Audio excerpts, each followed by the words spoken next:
something you forgot along the way? Okay, today's story is number 64. Change yourself and others will follow. The Samurai and the Horse. When the Zen priest Bankei, 1622 to 1693, was still an acolyte, every night he would sit in meditation. One morning after meditating, he was resting by a stable when a samurai came along to train his horse. As Bankei looked on idly, it became apparent to him that the horse was out of sorts and balking at its rider's commands. The samurai yelled at the animal and beat it. Bankei shouted, "What do you think you're doing?" The samurai paid no attention, but only whipped the animal all the harder. Bankei kept on shouting until finally the samurai dismounted and walked over to him. "You have been scolding me for some time, I believe," he said quietly. "If you have something to teach me, I am willing to listen." His words were exceedingly polite, but it was clear that depending on what kind of answer he received, he might erupt in anger. Without hesitating, Bankei told him, "It is foolish to blame only the horse for failing to listen to you. The horse has its own reasons. If you want it to listen, you must encourage it to do so. To do that, you must start with yourself. Do you understand?" This was a humble and intelligent samurai, for he nodded, bowed, and left. Then, with a change of attitude, he remounted his steed. Sure enough, the horse too was now a changed creature, and docilely obeyed his every command. People constantly blame others for their own faults and find no peace. The essential thing is to take an honest look at oneself and correct one's own attitude. Do that, and others will change too. Your home life is guaranteed to be happier. Okay, very good. Yeah, I really like this story um, because I agree that people constantly blame others for their own faults and then find no peace. Because we all operate based on our automatic assumption that I'm in the right. Everybody thinks in this way. I'm absolutely and always in the right. So whenever there is a problem, oh, someone must have done something wrong. It's his fault, it's her fault. And then we blame them and we suffer, and um, we cannot see why it is we are alive. What's the point of living when it's so painful? But actually, as we learn Buddhism more and more, we begin to deepen our understanding of the law of cause and effect. Seeds I never planted, they don't just pop up from nothing, from thin air. Anything that happens in our lives, it has something to do with the seeds we have been planting, whether we remember them or not. So in this story, yeah, the horse is not following the rider's command. So maybe that's like a bad effect. It comes from a bad cause, according to the law of cause and effect.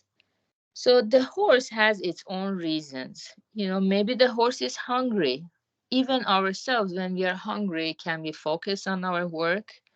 No matter how hard we try to focus, we keep feeling the stomach is growling and we get distracted. Even for humans who are supposed to have rationality, but it's a horse. Animals mostly react based on their instinct. So instead of just being angry at the other, whether it's animal or a human being, just being angry at them, if we want to practice the paramita of wisdom, we start to slow down the mind and ask ourselves, why is it that this person or this animal is not following my commands? What's going on? What is the cause? If the horse is hungry, let me provide the food. If the horse is scared, I need to address the fear. Something in the environment might be threatening his survival. So, like a researcher, researchers in laboratories, they keep considering different possibilities and they put it into test. Yeah, we have to do the same thing. Just getting angry because we are full of ego and arrogance and conceit, that will bring our unhappiness. And by the same token, if we confront our ego and go against it, that means be patient, not to jump to the conclusions, not making snap judgments. Slow the mind down and think about what could be some of the causes. And if I remove the bad causes, I can remove the bad effects. And in this way, it's said that our home life and office life is guaranteed to be happier because everybody feels good being around a person who gives them peace of mind, who doesn't trigger them, who doesn't show anger. We all want to enjoy our headspace. Life is so short already.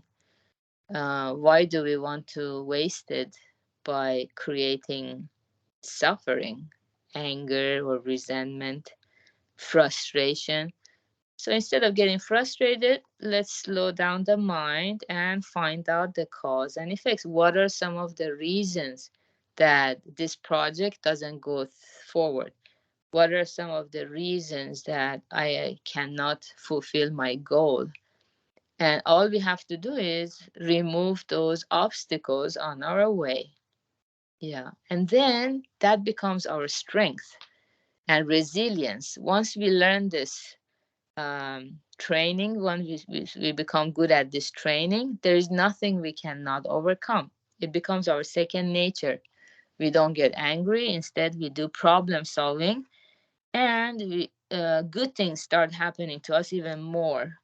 More good people get attracted to us, and we enjoy peace of mind and fulfillment in the heart.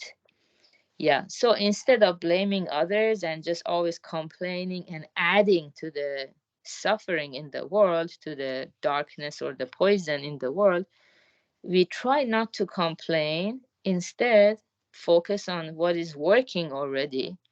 It's working. We all got up today. We are so grateful that worked. And we focus on what is working and how can we overcome the obstacles. We want to raise our own level of wisdom and discernment and ingenuity, be more and more creative. Okay, good job everyone for being here practicing together. We will have the Right View Lab 8 p.m. Pacific time, and have a wonderful start of your week. Goodbye.